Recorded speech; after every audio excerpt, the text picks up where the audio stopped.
Students, today we will discuss about habitat and ecological niche.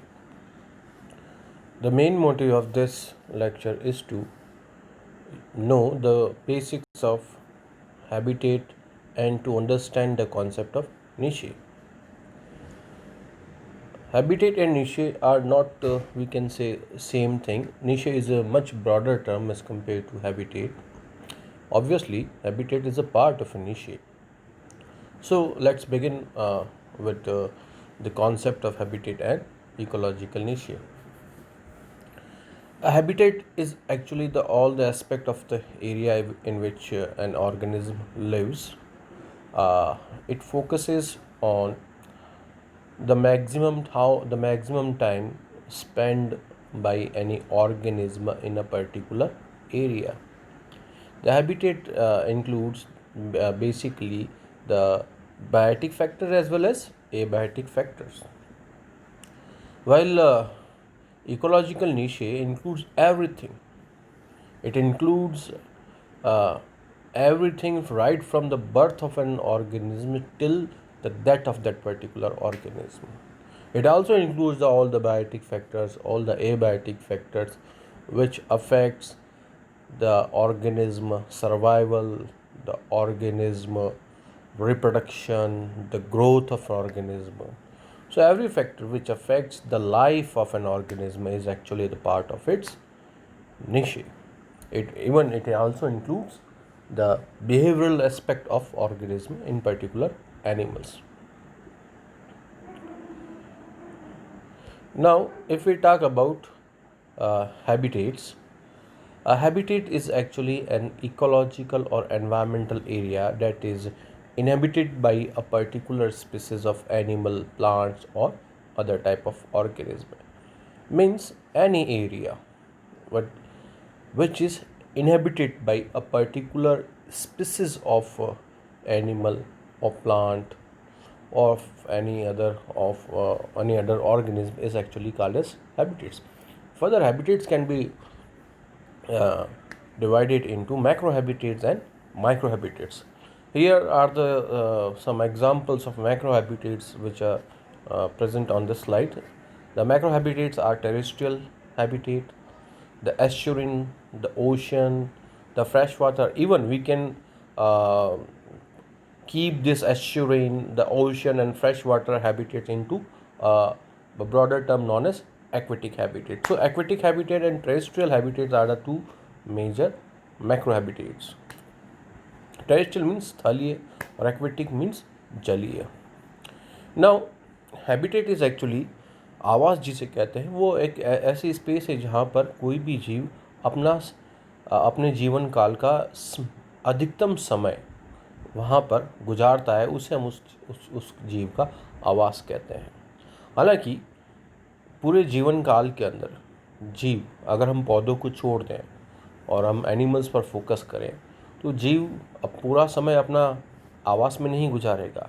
वह अपनी शरीर की ज़रूरतों को वृद्धि के लिए, रिप्रोडक्शन के लिए, ग्रोथ के लिए वह अपने आवास से दूर कई जगह पर वो भ्रमण करता है. तो यहाँ पर वो कॉन्सेप्ट आते हैं होम रेंज का. The home range is what? Home range is the area in which an animal lives and travels.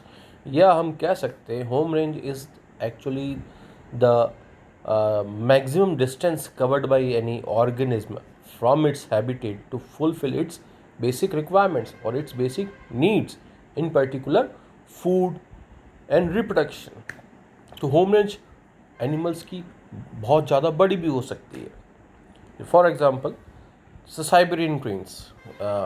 हम जानते हैं कि गाना पक्षी विहार जो भरतपुर के अंदर है, it is popular for Siberian cranes, and the Siberian cranes comes from Siberia to India, in particular Bharatpur, in particularly January and February month for their breeding purposes. तो आप देख सकते हैं नेचुरली जो साइबेरियन क्रेन्स हैं उनका आवास तो साइबेरिया में है, बट वो इतने हज़ारों किलोमीटर की दूरी तय करके भरतपुर जैसे एरिया में आते हैं, क्षेत्र में आते हैं. तो हम कह सकते हैं कि ये जो है ये इनका होम रेंज हो गया. इस तरह से एक चीज़ और आती है जिसे हम कहते हैं टेरिटरी। टेरिटरी को हम कह सकते हैं it is home range under defence. हालांकि टेरिटरी जो होगी उसका जो रेंज होगा, उसका जो डिस्टेंस होगा या उसका जो एरिया होगा वो हमेशा होम रेंज से छोटा ही होगा। टेरिटरी मीन्स का मतलब ये हो गया कि कोई ऑर्गेनिज्म अपने हैबिटेट से निकल कर के या हैबिटेट से कुछ क्षेत्र में कुछ क्षेत्र ऐसा होगा जिसको वो डिफेंड करेगा, जिसको वो अपना स्वामित्व में लेगा। वहाँ पर वो किसी और प्रजाति के सदस्य या इवन खुद के प्रजाति के सदस्य को भी आने नहीं देगा, for protection of its family members या उसके किड्स जो होंगे उनके प्रोटेक्शन के लिए। तो ये टेरिटोरियल कॉन्सेप्ट्स काफ़ी सारे एनिमल्स के अंदर, आपका कार्निवोरस एनिमल्स के अंदर देखने को मिलता है, चाहे वो टाइगर्स हों या लेपर्ड्स हों या और भी कई सारे एनिमल्स के अंदर मिलता है। So habitat, territory and home range. Now we will focus on ecological niche. Ecological niche is actually the concept which comes from the interspecific competition, and it is the sum total of organism use of biotic and abiotic resources in its environment. In simple words, it is the species way of living. तो ecological निशे क्या है? ये उस जीव की या वो उस जीव, जैसे हम कहें कि अगर कोई ऑर्गेनिज्म है उसका जो वे ऑफ लिविंग होगा वह एक ही प्रजाति के सदस्यों का एक जैसा होगा। इसलिए हम इकोलॉजिकल निशे को एक पर्टिकुलर स्पीसीज से जोड़ के भी देखते हैं कि अगर एक स्पीसीज का निशे का मतलब ये है कि फॉर एग्जांपल अगर वो टेरेस्ट्रियल एनवायरनमेंट में रहता है, उसका जीवन काल कितना लंबा कितना हो सकता है, 10 साल का हो सकता है, 12 साल का हो सकता है, वो किस प्रकार का भोजन ग्रहण करता है, उसका क्या रोल है वहाँ के इकोसिस्टम के अंदर, वहाँ की कम्युनिटी के अंदर। तो ये सब चीज़ें उसका इकोलॉजिकल निशे का पार्ट होता है। वो एनर्जी फ्लो में क्या रोल प्ले कर रहा है, वो न्यूट्रिएंट रिसाइकलिंग में क्या रोल प्ले कर रहा है, सो वो किस प्रकार से ब्रीड करता है। तो ये सारी चीज़ें स्पेसिस की स्पेसिफिक बन जाती है, जिसे हम इकोलॉजिकल निशे कहते हैं। सो इट इंक्लूड्स एवरीथिंग, उस प्रजाति के सदस्यों के जीवन से लेकर के उसकी मृत्यु तक वो जो भी कार्य करता है, वो जो भी प्रभाव छोड़ता है वहाँ की प्रकृति पर, वह सब उसका निशे कहलाता है। Broadly speaking, ecological niche is of two types. One is called as the fundamental niche and other one is called as realized niche. Fundamental niche is actually the niche of a particular species in ideal conditions. Ideal conditions means in fully favorable conditions. So a species fundamental niche is the full potential range of physical, chemical, biological condition and the resources it could theoretically use if there is no direct competition with other species. तो fundamental निशे का मतलब ये हो गया कि कोई भी प्रजाति कितना मैक्सिमम रिसोर्सेज यूटिलाइज कर सकती है, वह उसका फंडामेंटल निशे कहलाएगा। जैसे इसको समझने के लिए मान लिया कि हम हिरन की बात करें या एक डियर पॉपुलेशन की बात करें, वो एक पर्टिकुलर स्पीसीज है, उनको एक ऐसे एरिया के अंदर अपन कह सकते हैं माइग्रेट कराए जहाँ पर बहुत ही ज़्यादा मात्रा में भोजन है, भरपूर मात्रा में ग्रासेस हैं, ग्रासलैंड कहते हैं अपन पे, भरपूर मात्रा में पीने के लिए उनके पानी है, और उस जगह पर उनका कोई भी कंपीटर नहीं है। कंपीटर मतलब जो उनके भोजन को compete करे, या कोई प्रीडेटर नहीं है जो उनको मार के खा सके। तो ऐसी कंडीशन में क्या होगा, वह पूरे क्षेत्र के अंदर, वो मान लिया कि वो अगर 10 किलोमीटर स्क्वायर का एरिया, तो पूरे 10 किलोमीटर स्क्वायर एरिया के अंदर वो विचरण करेंगे, वो भोजन ग्रहण करेंगे, वो अपनी जनसंख्या, अपनी संख्या को बढ़ाएंगे, रिप्रोड्यूस करेंगे, और रिप्रोडक्शन भी मैक्सिमम होगा क्योंकि there is maximum amount of resources, there maximum amount of energy available.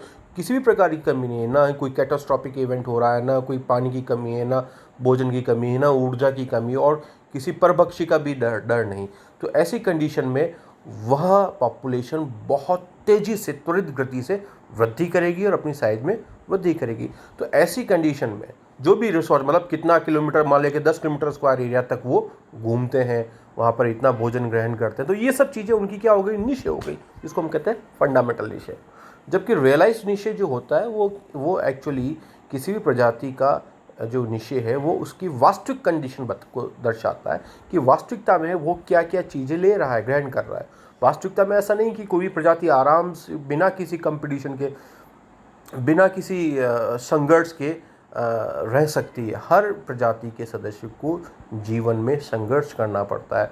तो वो जो स्ट्रगल है, वो स्ट्रगल कई चीज़ों के लिए होता है। वो स्ट्रगल होता है रिसोर्सेज के लिए, हो सकता है पानी के लिए हो सकता है भोजन के लिए हो सकता है रिप्रोडक्शन के लिए हो, या अपने को किसी परबख्शिश से बचाने के लिए हो। वो संघर्ष हो सकता है बीमारी से बचने के लिए। तो ऐसी कंडीशन में जो रियल निशे होता है उसको हम कहते हैं realised niche. So it in real condition to survive and avoid competition for the same resources, a species usually occupy only a of its part of a fundamental niche in a particular community that is called as realized niche. जहाँ तक हम बात करें range की, तो fundamental निशे का range बहुत बड़ा होगा, वो बहुत बड़ा होगा। इसको हम कहते हैं इट्स अ ब्रॉडर रेंज या ब्रॉडर निशे, जबकि रियलाइज निशे उसका छोटा सा पार्ट होगा। अब वही बात करें कि अगर हम 10 किलोमीटर स्क्वायर एरिया के अंदर जो हिरन थे, अब वहाँ पर कुछ प्रेडेटर्स भी आ गए, या हिरन के साथ दूसरे प्रजाति के सदस्य जो उनके समकक्ष हो, समतुल्य हो, वह भी हर्बीवोर्स हो, तो गाय हो गई, बफेलो हो गया, और भी किस प्रकार के दूसरे, सांबर हो गया, चीतल हो गया, तो वहाँ पे कंपटीशन होगा। तो कंपटीशन को अवॉइड करने के लिए वो अपने एरिया को थोड़ा छोटा सीमित कर देंगे। तो वो सीमित अब 10 किलोमीटर स्क्वायर एरिया की जगह अब मान लिया कि वो 2 या 4 किलोमीटर स्क्वायर एरिया के अंदर ही झुंड में रहते हैं और वहीं पर अपना भोजन ग्रहण कर रहे हैं। तो रियलाइज्ड निशे एक्चुअली छोटा हो गया। तो आप इस तरह चित्र में देख सकते हैं कि फंडामेंटल निशे जो लेफ्ट हैंड साइड के अंदर है, जैसे स्पीसीज 1 है। अब इस एरिया के अंदर 2 रिसोर्सेज दे रखे हैं, एक रिसोर्सेज 1 और एक रिसोर्सेज 2। तो वहाँ पे इन दोनों रिसोर्सेज का जो कितना भरपूर मात्रा में वो उपयोग कर रहे हैं वो इनके एरिया से क्लियर होता है। जबकि रियलाइज्ड निशे के अंदर मान लिया कि अब 3 स्पीसीज है, स्पीसीज 1, 2, 3, तो सब ने अपना अपना एरिया को, अपने अपने रिसोर्सेज को बांट लिया है।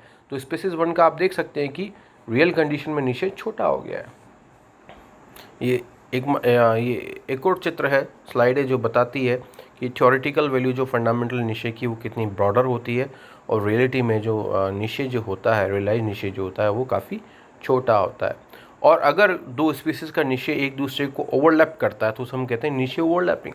और जब कभी भी निशे ओवरलैपिंग होगी तब कंपटीशन होगा, तब तक स्ट्रगल होगा, और वो स्ट्रगल तब तक जारी रहेगा जब तक वो निशे जो वीकर कंपटीटर है वह स्ट्रॉन्गर कंपटीटर की रिसोर्सेज से हट ना जाए। जैसे कि इसमें आप देख रहे हैं कि स्पीसीज़ 1 और स्पीसीज़ 2, तो जो पर्पल कलर वाला जो है एरिया है वो स्पीसीज़ 1 का है और वो थोड़ा स्ट्रॉन्ग कंपटीटर है। मान लिया दोनों भोजन के लिए संघर्ष कर रहे हैं, और स्पीसीज़ 2 जो वीकर कंपटीटर है, तो अल्टीमेटली यहाँ पर इनका निशे ओवरलैप कर रहा है, तो वीकर कंपटीटर को अपना निशे छोटा करना पड़ा ताकि वो उससे कम्पीट नहीं कर पाए। और इसीलिए गॉसेस ने कम्पिटिटिव एक्सक्लूजन प्रिंसिपल लिया है कि if two species growing in the same location using the same resources will compete and superior competitor will exclude the inferior competitor।